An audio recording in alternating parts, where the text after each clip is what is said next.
Welcome, ladies and gentlemen, to a new edition of our online interview series. And we want to talk today to Fury Gold Mines. And Tim Clark, the CEO, is here with us. Good morning to Canada. How are you, Tim? Morning. How are you? Everything well? Everything well. Thank you very much. All good. I'm in Austria and hope you're doing also well. Here's blue sky and sunshine. That's great. But we want to talk about your terrific company. And also, I'm a shareholder of the company. I have to disclose that upfront. You guys sold some shares of your Dolly Varden position. I think for some people, it was quite surprising that early, maybe. For me, I would say, smart move, because you are not diluting us shareholders so far, and you are raising with that approximately 6.8 million Canadian dollars with that move. I think that's good. Yeah, no, listen, I think it's a prudent move in this particular time. Sure, we would have liked to have sold it at a higher share price, but you can't control it. We had an investor come to us and express interest, and we have some money in the bank already, and I think, but when we were looking into the first quarter next year, we wanted to take advantage of this. It was a particularly good shareholder institutional account that we think was going to be a benefit to Dolly in our position that remains there. We kept 80% of our shares, both our board seats, so we're pretty committed. But at the other time, I think, looking at this market and looking about how you fundraise in the future, it was an opportunity we just couldn't pass up. It didn't raise a ton of money. 6.8 million Canadian is obviously a nice chunk, but we are confident that this gives us a lot of flexibility going forward. It shores up our treasury that we can have a full project next year already. And I think that under the circumstances, I'm pretty happy looking back. Both the stocks did move up on that announcement. And I think that validates what we did for both companies. And to be honest, I think we made back all that money in the share price of Dolly going up that day that we collected. And so it was a win-win. And obviously, one of the things investors that have expressed to me about financing is, we don't want to be diluted. And I think this was a pretty elegant solution. Yeah, absolutely. And you kept your two board seats still, so you have the influence into Dolly Varden, and you still can help with decisions and make maybe things in your way of thinking. That's also a very good thing. With those $6.8 million and the cash you have still left in the bank, how much is it, let's say, for the next 12 to 15 months? Well, we have about 13 million Canadian right now. So that's and then we went from 33% to 26% Dolly Varden, so still by far the largest shareholder. No, and I mean now the cash in the bank of Fury altogether? 13 million. 13. Okay, super. I mean, that should be really enough to bring us through this year, next year. Right, exactly. Yeah, fantastic. Okay, then the question is, what you gonna do with the money? You obviously do not fly to the Bahamas and make a nice holiday. Well, listen, I think traditionally when everybody raises money, they want to know what you use it for, and I think that's a fair statement. And the hard part for us is we're still getting so many assay results back. We did have a press release out in August. At that point, I think we had 70% of our assay labs pending. We're hoping to put out another press release at some point soon that kind of catches us up. But this market has been tough, and I think there's been no pressure right now to jump into that. But obviously, we're going to have news coming out through the end of January, possibly into February. We're going to, once we get those results back, then we can start thinking about where we want to drill and how we want to drill next year. On the table, I think that's interesting is we did close the Eleanor South joint venture with Newmont. We both jointly bought out Azimuth. We now basically 50-50 with Newmont. We are still the operator and own slightly a little bit more, but negligible. We're both excited to drill that anomaly that's up in the joint venture. I think that there's a lot of exploration upside there.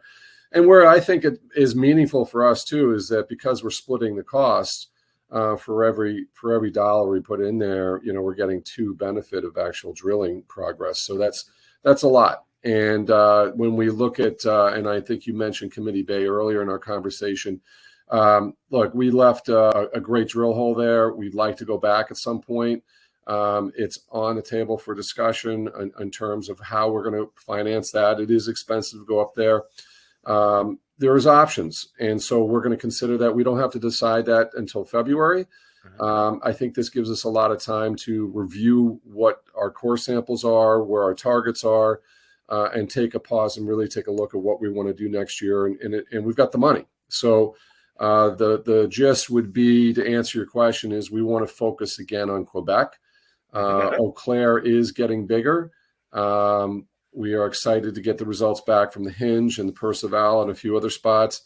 And my guess is we'll be focused on that again. But the joint venture obviously be something up front that we'd like to be drilling, and we'll take a look at Committee Bay. Okay, super.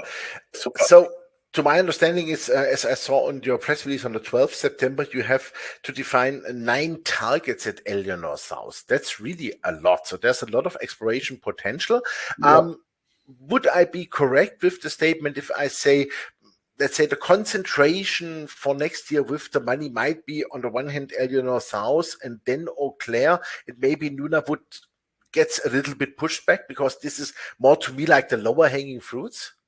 Well, look, I think, when I sat down with some of these investors at the beginning and some of these producers, I mean, we got a company called Agnico Eagle in our stock and Newmont in our stock. And the truth is they're really interested in what's going on in Quebec because of the economics. It's a lot cheaper to produce and drill out of Quebec when you got roads and power literally right there. When we look up at the joint venture, there's huge power cables coming right through the middle of the property, not far from where we're going to be drilling. I think it's exciting. And I think that when you have the #1 producing gold company in the world literally sitting just north of you, and they're your 50% partner, that, that's going to take a priority. And I think, to go back to Committee Bay, I think I'd like to see a little bit more of an upside in the market for interest in gold. I think it is more expensive, but then again, you have the big swinging opportunities up there that could be exciting. Interestingly enough, Agnico Eagle is about 150 kilometers to the southwest. I don't know what their interest is or what other companies might be interested in going up there, but there could be possibilities where we find a partner at some point. I don't think that's going to require us to do it. We have the money this year that we could do it. It just depends on what makes sense from a strategic point of view. But I think our focus, as you mentioned, is going to remain Quebec. Definitely. Yeah, could be an option, as you have Agnico already with you on board. I mean, Agnico is very active in Nunavut.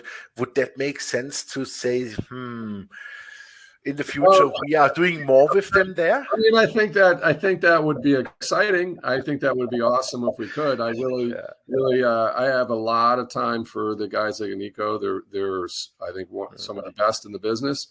But I also got to pull it back to Quebec again, where we've got 35,000 hectares out in Le Clarky, which is east of our Eau Claire mine. And we took 3,000 soil samples last summer. When we got the property, there really wasn't much exploration or study on it. There were 800 samples, I think, in total. It's a big piece of property. I flew over it this summer. I was excited because there's a lot of upside in terms of exploration of that area. And I know when we sat down with some of these other producing companies, they were focused on Eau Claire because it's obvious that there's going to be a mine there at some point. But there is this big property that's relatively unexplored, and that's exciting to them. Everybody wants to see upside in exploration, not just drilling around a resource. So we've got a lot of land to work with. We've got some money in the bank, and we've got 2 or 3 opportunities beyond Eau Claire, not including Dolly, Committee Bay, and the joint venture. We just don't want to lose focus. And what I think, as we talked about this time last year, was trying to simplify the strategy. So I don't want to get away from that and get overburdened with spreading ourselves too thin. But I will tell you, it's going to be an interesting year end as we discuss the focus of the strategy. I think it could be an exciting year next year. Absolutely. Yeah, I just read this morning an interesting comment about the COMEX and the silver storage there on Oliver Groh's newsletter. You know, it's one of the famous big German newsletters, and I know Oli very well. And I know he's always super informed. And it's really interesting for me because he wrote on the COMEX, silver storage is went down from 100 million ounces to 45 million ounces by now. And I know LBMA has the same problem, and probably with gold, we are going into the same problem, because otherwise I don't see any longer why is gold that low and silver also. It makes no sense to me. So what I want to say is I have the feeling that we might be in front of a storm, meaning upwards with the prices, and which could help you guys a lot, not only with your share price, but I could imagine Dolly Varden share price in a silver price at $35 per ounce environment would be not at 45 or 50 cents. It could be at $1.50, right? So that could be for you a phenomenal source of financing. Or is that something where you would say, no, we have sold that stake, we want to keep the rest so far and we wait? Are you talking about just Dolly Varden, you mean? Dolly Varden now, yeah. Look, my job is not to invest in other companies. My job is to further the exploration projects that we get ourselves into. So, you know, I've been very upfront about the Dolly position, that it's a source of capital for us over time. The idea, though, is to be prudent and to support them. Being on the board, I have that obligation as well. I think that there's a lot of upside in that Dolly Varden, not just in the market, but in between the two properties. I think there's a lot of exploration upside in that company. So I think they're going to win, and I think they're going to do really well. Where the market goes, look, I spent 20 plus years, 23 years, I think, on the trading desk. I've watched the gold companies for 20 something years, and I didn't move into this because I thought we were going down in the gold market. I think we're going up, and up in the silver and the precious metals. I think it's been delayed. Inflation is here. We know it. The dollar has been artificially propped up.